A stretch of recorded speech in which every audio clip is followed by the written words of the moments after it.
రమేషు, ఓరి రమేషు, యాడ తెచ్చినవురా? బర్రెల కాడుకోమంటే బర్రెలకు తెచ్చినవా రమేషు?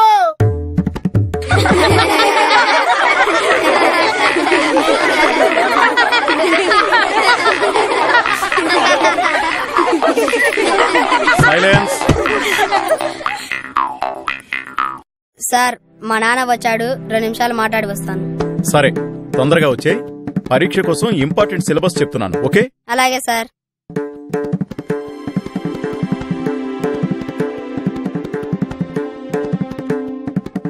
ఏంటి నాన్న బర్రెలు గొర్రెలు అంటూ స్కూల్ అందరి ముందు నా పరువు తీస్తున్నావు? ఎందుకు కొడక, బర్రెల గొర్రెలన్నీ నీ పరువు పోయిందా? మరి గట్లయితే బర్రె పాలు దాగి గొర్రె మాంసం తిన్నప్పుడు నీ పరువు పోలేదా బిడ్డ? అబ్బా నాన్న, గట్టిగా అరవకు, మెల్లగా మాట్లాడు. నేనేమన్నా దొంగనరా మెల్లగా మాట్లాడు? నీకే అర్థం చేసుకోనన్నా, మెల్లగా మాట్లాడు. ఏంద్రో నాకెదురు మాట్లాడుతున్నావు? నేనేమన్నా బలపాలు చాకపీసి దొంగదానం చేయనీకి వచ్చినా? మరి ఎందుకు వచ్చావు? అబ్బో, ఇప్పుడు అర్థమైందిరా నాకు. చదువుకున్నోడికి ఏతులు ఎక్కువ ఆదాయం తక్కువని. గందుకే మా నాయన మీసాల చిన్న పెంటిగా నన్ను చదివేయలే.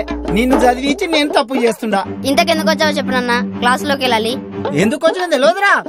బర్రెల కాడుకు అంటే బర్రెలకు వచ్చారినావు. నాకు పరీక్షలున్నాయి, నేను వెళ్ళను. నువ్వైనా అమ్మాయినా వెళ్ళండి. పందిరి గుంజకు పని చెప్పడం అంటే గిదేరా?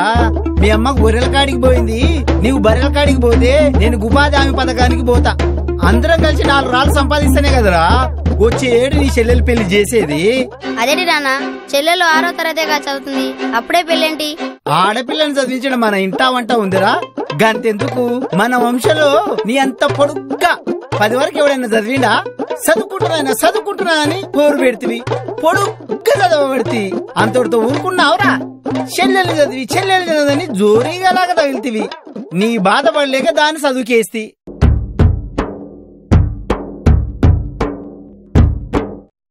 ఓరి రమేషు, 2 సార్లు నీ మాట అయినా బిడ్డ, ఇక నీ మాట అయినా తలుచుకోలే. వచ్చే ఏడు నీ చెల్లెలు పెళ్లి చేస్తా. నేను చేయనివ్వను. నేను చేస్తారా? నేను చేయనివ్వను. నేను చేస్తారా? నేను చెయ్యనివ్వను.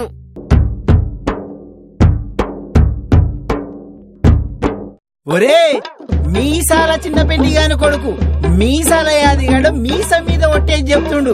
వచ్చే ఏడు నీ చెల్లెలు పెళ్లి చేస్తా. నేను ఒట్టేయకుండా చెప్తున్నా, నా చెల్లి పెళ్లి చేయనివ్వను.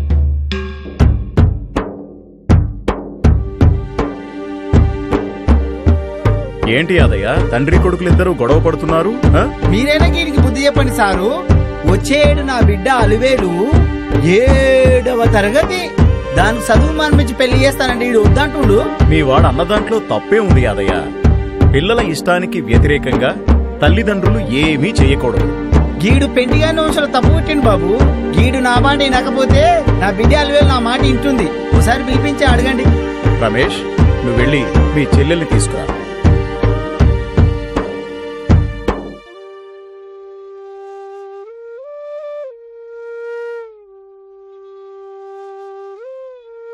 సార్, జయరాం సార్ మా చెల్లెల్ని పిలుస్తున్నాడు.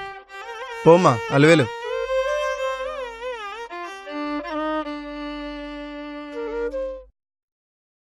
చూడమ్మా అలివేలు, మీ నాన్న నిన్ను చదువు మాన్పించి పెళ్లి చేస్తాడంట.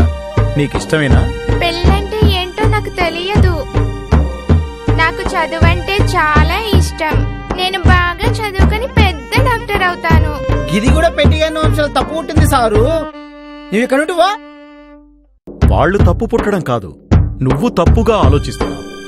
పిల్లల్ని బలవంతంగా చదువు మాన్పించి ఏ పనిలో పెట్టినా లేదా చిన్న వయసులోనే పెళ్లిళ్లు చేసినా విద్యా హక్కు చట్టం ప్రకారం నేరమవుతుంది. పోలీసులు మిమ్మల్ని తీసుకెళ్లి జైల్లో పెడతారు. గట్లే తీసుకుపోమాను. గా జైల్లోనే పనిపాడు లేకుండా కూలబడతాం. నా బిడ్డను పొడుగ్గా చదివించి గంట కంటే పొడుగ్గా చదివించి పెళ్లి చేయమాను. నా కొడుకును కూడా పొడుగ్గా చదివించి గా సర్కారు కొలువు ఇప్పించమని చెప్పు. అది కాదు యాదయ్య. ఏది కాదు సారు? పోలీసుల పిల్లలు పోలీసులైరి, పంతులాయిల పిల్లలు పంతులాయిలైరి, డాక్టర్ల పిల్లలు డాక్టర్లైరి, యాక్టర్ల పిల్లలు యాక్టర్లైరి. మరి గొర్రెలు కాసిన పిల్లలు గొర్రెలు కాకపోతే గా గవర్నమెంట్ కొలువు ఎట్టా వస్తుందని చెప్పు, ఈ చిత్రం కాకపోతే. యాదయ్య, చదువుకునేది కేవలం గవర్నమెంట్ ఉద్యోగాలు సంపాదించడానికే కాదు. ఏ పని చేసినా తక్కువ సమయంలో తక్కువ పెట్టుబడితో ఎక్కువ ఫలితాలు సాధించడానికి. తాను బతుకుతూ 10 మందిని బతికించడానికి, కుటుంబం అంతా ఆరోగ్యంగా జీవించడానికి చదువుకోవాలి. అందుకు చదువు అవసరం. ఎట్టెట్టా నీవేమో గవర్నమెంట్ ఉద్యోగం చేసుకుంటూ నీ పిల్లని ఇంగ్లీష్ చదువులు చదివియాలే, నా పిల్లగానికేమో సర్కారు నౌకరు వద్దా? గట్లయితే గిన్ని ఇప్పుడే చదువు అనిపించి గా బర్రెల కాడికి పంపిస్తా. గాడి చెల్లెల పెళ్లికి పైసలన్నా కూడా పెడతాడు. పోదాం పారా రమేష్. సార్ మా నాన్న నన్ను బడి మానిపించేలా ఉన్నాడు. ప్లీజ్ వద్దని చెప్పండి సార్, నాకు బాగా చదువుకోవాలని ఉంది. నడుస్తావా లేదురా? ఈ పంతలో నాకేం చెప్తాడు? మన చెడిపోతే చెరదీస్తాడా ఏంది? తప్పకుండా చేరదీస్తా. నేనింకా మీ గ్రామంలో 8 సంవత్సరాలుంటా. ఈ 8 సంవత్సరాల కాలంలో మీ పిల్లలు చదువు వల్ల ప్రయోజకులు కాకపోతే నీ కూతురుకయ్యే పెళ్లి ఖర్చులన్నీ నేనే భరిస్తాను. నీ వాడికి ఒక మంచి దారి చూపిస్తాను. నన్ను నమ్ము. నా మాటల మీద నీకు నమ్మకం లేకపోతే చదువుల తల్లి సరస్వతిని నమ్ముకో. నీకంతా మేలే జరుగుతుంది. గిట్లాంటి శుద్ధులు మస్తు విన్నాంలే సారు. ఎవరి బరువు గాలేమయ్యాల. ఈ నిడవండి సారు, నడుస్తావా లేదా? చూడు యాదయ్య, ఆవేశంతో నిర్ణయం తీసుకోవద్దు. చదువు వల్ల బాగుపడరు అని నీకు నమ్మకం లేకపోతే నీకో విషయం చెప్తాను, శాంతంగా విను. నన్ను కూడా మా నాన్న బర్రెలు కాపించిండు. చదువు మీద నాకున్న ఇష్టాన్ని చూసి ఆయన మనసు మార్చుకొని చదివించబట్టే నేనీరోజు ఈ స్థితిలో ఉన్నాను. ఒక్కసారి ఆలోచించుకోయాదయ్యా.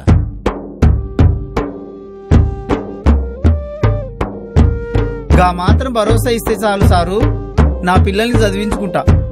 పత్రమేమైనా రాసివ్వమంటావా యాదయ్య? ఈ పెంటిగాని వంశంలో మాటకి ఇల్లు ఉందే తప్ప కాగితాన్ని కాదు. ఎల్లోస్తాను సారు, బర్రెకాడికి పోవాలా? చాలా thanks sir. You are welcome. Don't be worry. అలా ఉపాధ్యాయుని చొరవతో చదువుల తల్లి ఒడిలోకి వెళ్లిన రమేష్ 10వ తరగతిలో స్కూల్ టాపర్గా నిలిచి ఆ తరువాత పాలెం వ్యవసాయ విశ్వవిద్యాలయంలో డిప్లొమా పూర్తి చేసుకుని అగ్రిసెట్లో ఉత్తమ ర్యాంకు సాధించి ప్రొఫెసర్ జయశంకర్ వ్యవసాయ విశ్వవిద్యాలయంలో బిఎస్సి అగ్రికల్చర్ పూర్తి చేసుకుని ఇంటికి తిరిగొస్తున్నాడు.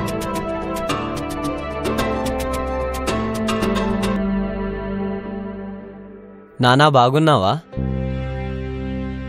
రమేషు ఎప్పుడొస్తే బిడ్డ? ఇప్పుడే నానా. అమ్మెక్కడా? బర్రెలకాడికి పోయింది. మరి చెల్లి? కాలేజీకి పోయింది. మరి నువ్వు గొర్రెలగాడికి పోలేదా? ఇంకెక్కడు గొర్రెలు బిడ్డ. ఈ 2 ఎకరాల్లో వరి వేస్తే 2 బస్తాలు కూడా రాలే.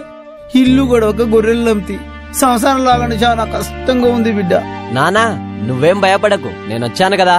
నా ఆశలన్నీ నీ మీదనే ఉన్నాయిరా రమేషు. అవునరా, 7 ఏళ్లు పబ్బతి పట్టినట్టు చదువుతివి, సర్కార్ నౌకరు దొరికిందా బిడ్డ? దొరకలేదు. గింతదానికి ఇంటికెందుకు వచ్చినవరా? ఉన్న 4 బర్రెలు నమ్ముకోనికేనా? బర్రెల్ని కాదు, వాటి పాలమ్ముతా. ఏంద్రా నువ్వు చెప్పేది? అవును నానా, గవర్నమెంట్ నాకు వ్యవసాయ శాస్త్రంలో గోల్డ్ మెడల్ ఇచ్చింది. ఇంటి పాటునే ఉండి వ్యవసాయం చేసుకుంటా. గోల్డ్ అంటే బంగారం కాదు? అవును నానా. ఎంత బిడ్డ? కిలో ఇచ్చిందా? కాదు, 2 గ్రాములు ఇచ్చింది. 2 గ్రాములా? ఎట్టా మోసుకొచ్చిన బిడ్డ? బరువు గాలే? తూ నీ బతుకు జడ.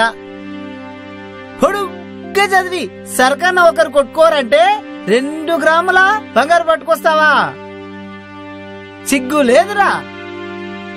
గింత చదివి ఇంటికొచ్చి బర్రెలుగాడ ఇదేరా? నిన్నని లాభం లేదురా. గా జయరాం సరే నా కుంప ముంచిండు. రేపు స్కూల్కి వెళ్ళి కడిగేస్తా. నానా నువ్వు అనవసరంగా ఆవేశపడుతున్నావు. జయరాం సార్ చెప్పిన టైము ఇంకా 2 సంవత్సరాలుంది. ఈ 2 సంవత్సరాలు అవకాశం ఇచ్చి చూడు, తర్వాత నీ ఇష్టం. ఒంటి కంపు కంటే గింటి కంపెకి ఎక్కువైనప్పుడు ఇక చేసేదేముందిరా? గట్లనే తగలవాడు. థ్యాంక్ యూ నానా.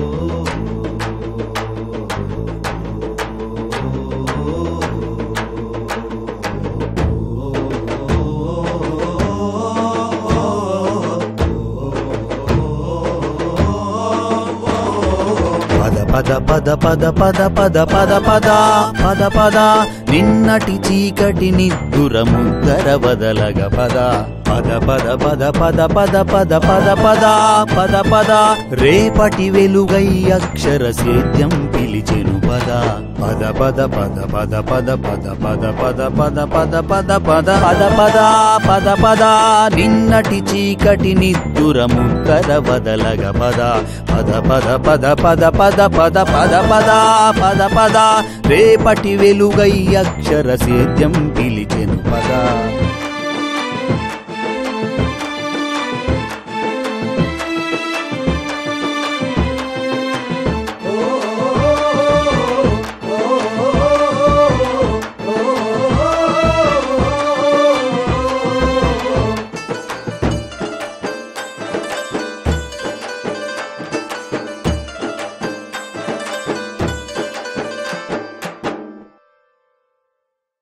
బంగారు భవితకు బాటరా చదువు రాతనే మార్చేటి గీతరా చదువు బంగారు భవితకు బాటరా చదువు రాతనే మార్చేటి గీతరా చదువు ఆ చదువు నిన్ను నడపగా ఈ బంధమే నిన్ను పిలవగా ఆ చదువు నిన్ను నడపగా ఈ బంధమే నిన్ను పిలవగా పల్లె వైపు సాగిపో చదువుకున్నవాడిగా పాడి పంట నేలుకో పచ్చదనం నిండగా నీ స్వేదం చిందగా నవసేద్యం ఎంచుకో నీ స్వేదం చిందగా నవసేద్యం ఎంచుకో నలుదిక్కుల ఎదిగిపో రైతన్నగా వెలిగిపో నలుదిక్కుల ఎదిగిపో రైతన్నగా వెలిగిపో పద పద పద పద పద పద పద పద పద పద నిన్నటి చీకటి నిద్దుర ముద్దర వదలగ పద పద పద పద పద పద పద పద పద పద పద రేపటి వెలుగై అక్షర సేద్యం పిలిచెను పద.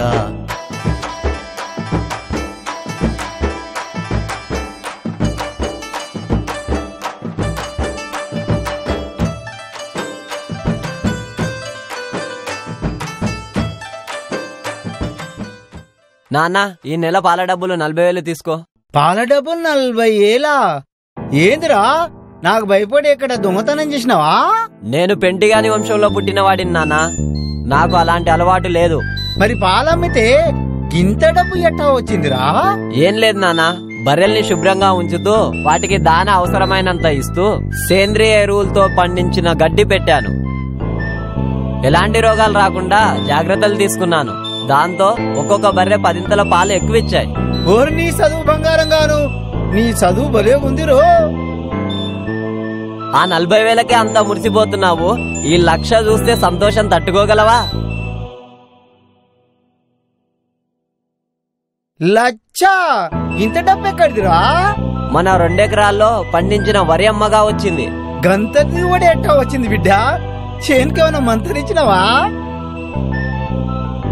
ఇందులో మంత్రం లేదు, మాయా లేదు నాన్న. వర్షపు నీరు వృధా పోకుండా కాంటూరు గట్లు నిర్మించి దాని కింద పెద్ద చెక్ డ్యాం కట్టించాను. దాంతో వరికి సమృద్ధిగా నీరు లభించింది. అంతేకాకుండా చెరువులోని మట్టిని నాస్టాక్, అజొల్లా, అనబీనా అనే శైవలాలను మరియు పశువుల పేడను ఎరువుగా వాడాను. నాణ్యమైన వరి వంగడాలను తెచ్చి ఎలాంటి రసాయనిక మందులు వాడకుండా వేపగింజలతో తయారు చేసిన రసాన్ని పంటకు పిచికారీ చేశాను. దాంతో అత్యధిక దిగుబడి వచ్చింది. నీ చదువు బంగారం గాను, నీ చదువు భలే ఉందిరో. చదువుకుంటే ఇట్టా ఉంటుంది అనుకోలేదు బిడ్డ. ఓరి రమేషో, సిగ్గు లేకుండా నిన్న ఈషం అడుగుతా, ఏమీ అనుకోవుగా? ఏంటి నాన్న? ఏం లేదు బిడ్డ, నేను పలక తీసుకొని బడికి పోయి చదువు నేర్చుకుంటా, నా సిగ్గు పోతుంది కదా. చాలా సంతోషం నాన్న, ఇందులో సిగ్గుపడాల్సింది ఏమీ లేదు. ఏ వయసు వారైనా చదువు నేర్చుకోవచ్చు. మనం ఇప్పుడే బడికెళ్దాం. గట్లనే బిడ్డ, ఇప్పుడే పోదాం. పోయి పలక తెచ్చుకుంటా.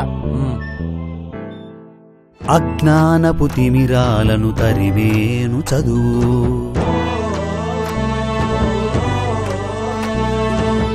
విజ్ఞానపు జ్యోతులై వెలిగేను చదువు, అజ్ఞానపు తిమిరాలను తరివేను చదువు. విజ్ఞానపు జ్యోతులై వెలిగేను చదువు, ఆ చదువు తనకు తోడుగా తొలి వెలుగు వెంట సాగగా. ఆ చదువు తనకు తోడుగా తొలి వెలుగు వెంట సాగగా. యాదవుడే సారథిగా భారతాన్ని నడిపెరా, నింగి నేల మురవగా చరితలోన నిలిచెరా. వయసు మీద పడనిదే మంచి మార్గమెంచుకో, వయసు మీద పడనిదే మంచి మార్గమెంచుకో. మనసున్న మనిషిగా చదువుతో సాగిపో, మనసున్న మనిషిగా చదువుతో సాగిపో. పద పద పద పద పద పద పద పద పద పద, నిన్నటి చీకటి నిద్దుర ముద్దర వదలగ పద. పద పద పద పద పద పద పద పద పద పద, రేపటి వెలుగై అక్షర సేద్యం పిలిచెను పద. పద పద పద పద పద పద పద పద పద పద పద పద పద పద పద పద, నిన్నటి చీకటి నిద్దుర ముద్దర వదలగ పద. పద పద పద పద పద పద పద పద పద పద, రేపటి వెలుగై అక్షర సారు. నమస్కారం యాదయ్య, బాగున్నావా? మీ దయవల్ల బాగున్నానయ్యా. ఏంటి విశేషం? సరిగ్గా 8 ఏళ్లకొచ్చావు. విశేషమే ఉంది సారు, మీరు చెప్పినట్టుగానే నా కొడుకు ప్రయోజకుడయ్యాడు, వ్యవసాయం ఇరగదీశాడనుకో. ఓరి రమేష్, మీ సార్కు చెప్పురా. వాడు చెప్పాల్సిన అవసరం లేదు యాదయ్య, అంతా నాకు తెలుసు. వాడు ప్రతిరోజు నన్ను కలుస్తున్నాడు. ఇదంతా మీ వల్లనే జరిగింది సారు. నా వల్ల కాదు యాదయ్య, చదువుల తల్లి సరస్వతి వల్ల జరిగింది. ఆ తల్లిని నమ్ముకుంటే అందరికీ మంచే జరుగుతుంది. అది సరే, చేతిలో పలకెందుకు పట్టుకున్నావు? గది ఎందుకంటే, ఓరి రమేష్, మీ సార్ చెప్పురా, నాకు సిగ్గేతుంది. సార్, మా నాన్న కూడా ఈ రోజు నుంచి చదువు నేర్చుకుంటాడంట సార్. నీ సిగ్గు బంగారంగాను. భలేగుందయ్యా నీ నిర్ణయం. అన్నయ్య అన్నయ్య అన్నయ్య అన్నయ్య అన్నయ్య, నాకు ఎంసెట్ లో మంచి ర్యాంక్ వచ్చింది. తప్పకుండా ఎంబీబీఎస్ వస్తుంది. కంగ్రాచులేషన్. థ్యాంక్ యూ అన్నయ్య. Congratulations Alivelu. Thank you sir. అంటే మళ్ళీ డాక్టర్ అవుతుందా? అవును యాదయ్య, నీ కూతురు డాక్టర్ అవుతుంది. చాలా సంతోషంగా ఉంది సారు. నాన్న, నీకు ఇంతకంటే మంచి వార్త చెప్తా. ఇంతకంటే మంచి వార్త ఇంకేమున్నది బిడ్డ? కేంద్ర ప్రభుత్వం అన్నయ్యను జాతీయ ఉత్తమ రైతుగా గుర్తించింది నాన్న. Congratulations Ramesh. Thank you sir. ఉత్తమ రైతు అంటే ఏంది సారు?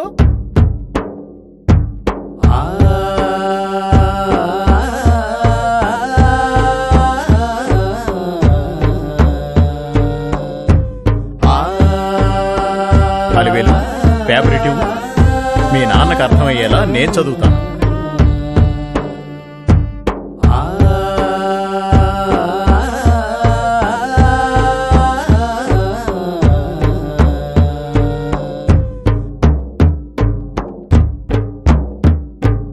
జాతీయ ఉత్తమ రైతుగా రమేష్ యాదవ్, తెలంగాణ. తెలంగాణ రాష్ట్రానికి చెందిన రమేష్ యాదవ్ని కేంద్ర ప్రభుత్వం జాతీయ ఉత్తమ రైతుగా ఎంపిక చేసింది. ఇతను మహబూబ్ నగర్ జిల్లా వనపర్తి డివిజన్ పాన్గల్ మండలంలోని చిక్కేపల్లి గ్రామానికి చెందినవాడు. సేంద్రియ ఎరువులు మాత్రమే వాడి 1 ఎకరానికి 40 బస్తాల వరిని పండించినందుకుగాను ఇతన్ని ఈ అవార్డు వరించింది. ఈ అవార్డు కింద 10 లక్షల నగదు, 10 ఎకరాల భూమిని కేటాయిస్తూ కేంద్ర ప్రభుత్వం ఉత్తర్వులు జారీ చేసింది. వచ్చే 15 ఆగస్టుకి ఢిల్లీలో రాష్ట్రపతి చేతుల మీదుగా ఈ అవార్డు ఇవ్వడం జరుగుతుంది.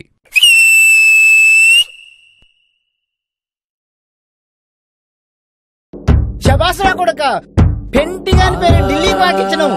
ఈ సంతోషంలో నేను అందరికి చెప్పేది ఏంటంటే, నా కొడుకు ఇచ్చే 10 లక్షల్లో 2 లక్షలు చిక్కేపల్లి స్కూల్ కి ఇరాలంగా ఇస్తున్నా. అంతేకాదు, నా బిడ్డ అలవేలమ్మ డాక్టర్ అమ్మ అయిన తర్వాత అందరికి మందు పిల్లలు ఉచితంగా ఇప్పించి అందరికి ఉచితంగా సూదులు ఓడిపిస్తా. గిందే సంగతి. చదువుల తల్లికి దండాలు.